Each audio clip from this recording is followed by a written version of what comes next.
मैं अभी कार से आया तो मेरा ड्राइवर जिस रास्ते से मुझे लेके आया तो वहां पर रास्ते में मैंने एक जगह देखी जहां पर बहुत सारे लोग थे जिनको कोई दुख नहीं था, कोई तकलीफ नहीं थी, सब लेटे हुए थे और किसी को कोई दुख ही नहीं था, तकलीफ ही नहीं थी। वो एक्चुअली एक ईसाइयों का कब्रिस्तान था। They don't have any problems। और आप भी चाहते हैं कि आपकी दुख तकलीफ दूर हो जाए। अब कितने लोग चाहते हैं उनकी दुख तकलीफ दूर हो जाए? हाथ कैसे रैपिड नीचे गए सबके ना यार। Problems are a sign of life my dear friends. Problems are the sign of life. जब तक हम जिंदा रहेंगे तब तक समस्या रहेगी।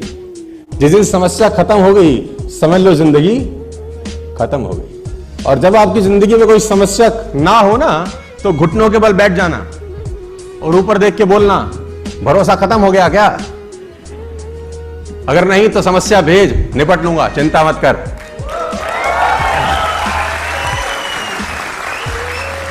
आपकी समस्याएं मैं खत्म कर दूं, कर सकता हूं, तरीका है। वो लेटा है, उसको मार, उसको कोई तकलीफ नहीं, उसके नाक में घुसंड मार, भूसा मार, दबा दे, तकलीफ होगी उसको। वो लेटा है, कह रहा तू करे जा। तकलीफ हो गई उसी को जिसकी जिंदगी में कुछ ना कुछ चल रहा है। ट्रेनिंग का बहुत जरूरत है सर, बहुत ज्यादा जरूरत है। और जैसे कहते हैं ना कि वो जो कोयला रहता है वो अंगीठी के अंदर गर्म रहता है। कोयला अंगीठी में गर्म रहता है, जैसे अंगीठी से बाहर निकलेगा ठंडा हो जाएगा।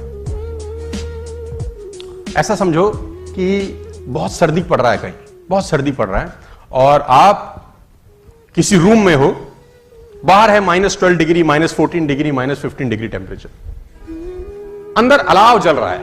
अलाव समझते हैं आप लोग? आग जल रही है, बॉन फायर जला रखा है आप, उसमें लकड़ी डाल रखी है अंदर और -15 डिग्री बाहर है। आप अलाव के पास बैठे हैं, आपको सर्दी लगेगी कि नहीं लगेगी? नहीं लगेगी ना। जैसे जैसे अलाव से दूर होते जाएंगे सर्दी लगना महसूस होता जाएगा कि नहीं होता जाएगा? बाहर जितना भी टेम्परेचर है, अगर आप अलाव के पास हैं तो बाहर का टेम्परेचर आपका बाल भी बांका नहीं करता। क्या मैं ठीक हूं? तो ये अलाव ही है, ये ट्रेनिंग कि इसमें रहेंगे, बाहर का टेम्परेचर कुछ भी हो, तकलीफ कुछ भी हो, आपका कुछ नहीं उखाड़ता फिर वो। और सीखना जरूरी है क्योंकि बाहर बहुत सारे सवाल होंगे आपसे। जब तक आपको पता नहीं होगा जवाब क्या देना, आपको बहुत तकलीफ आएगी। वो एक बहुत पुरानी सी कहानी है कि एक आदमी ना आंख चेक कराने चला गया। बहुत जगह सुनाया मैंने। आंख चेक कराने गया तो वेटिंग थी, तो सोफे पे बैठ गया। जो ऑप्टोमेट्रिस्ट था वो किसी आदमी की आंख चेक कर रहा था। तो उनके पास एक चश्मा सा रहता है ना, जो खाली रहता है अंदर। तो उसने उस आदमी को चश्मा लगाया और उसमें एक शीशा डाला। अब दिख रहा है तुझे? तो बोला ना। तो उसने बोला शीशा निकाल के दूसरा डाला। बोला अब तुझको दिखता है? तो बोला नहीं, थोड़ा थोड़ा दिखना शुरू हो गया।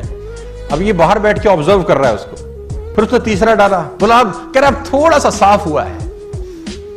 फिर उसने चौथा शीशा डाला। बोला हाँ अब मुझे बिल्कुल दिखाई दे। तो उसने पर्ची बनाई कि बाहर चश्मा बना दिया। अब ये गया, अब इसका नंबर था, ये तो देख रहा था बहुत देर से। अब उसको भी वो चश्मा लगाया जिसमें 2 छेद थे। पहला शीशा डाला, तो तुझे दिख रहा है? बोले नहीं। तो उसने वो वाला निकाल के दूसरा डाल दिया। बोला अब दिख रहा है? बोला अभी भी नहीं। उसने फिर तीसरा डाला। बोला अब? बोला अभी भी। चौथा नहीं, पांचवा नहीं, छठा नहीं, सातवां नहीं, आठवां, जितनी ट्रे थी सारे डाल डाली। अब कह रहे नहीं। तो जो चेक कर रहा था उसने बोला नहीं पढ़ा जा रहा? कह रहा नहीं। बोला पढ़े भी हो? तो बोला नहीं, इसलिए तो पढ़ा नहीं जा रहा। तो बोला यहां क्या करने आए हो? तो बोला हमको लगा चश्मा लगाने से दिखता है। उसको बोला चश्मा लगाने से दिखेगा तभी जब पढ़ाई अंदर पहले से होगी। अंदर से होगी तभी दिखाई देगा, अंदर से होगी ही नहीं तो दिखाई। मैं चाइनीज लैंग्वेज लिख दूं यहां, चाइनीज, कुछ चाइनीज, ची चू चा चा चू है, ऐसा कुछ लिख दूं तो तुम पढ़ पाओगे क्या? जबकि तुमको दिखता भी है, परफेक्ट नजर आता है। चाइनीज लैंग्वेज पढ़ पाएंगे? अरबी लैंग्वेज? यानी पढ़ भी वही पाएंगे जो ज्ञान पहले अंदर होगा ना। जो होगा ही नहीं उसको भी नहीं पढ़ा जा सकता।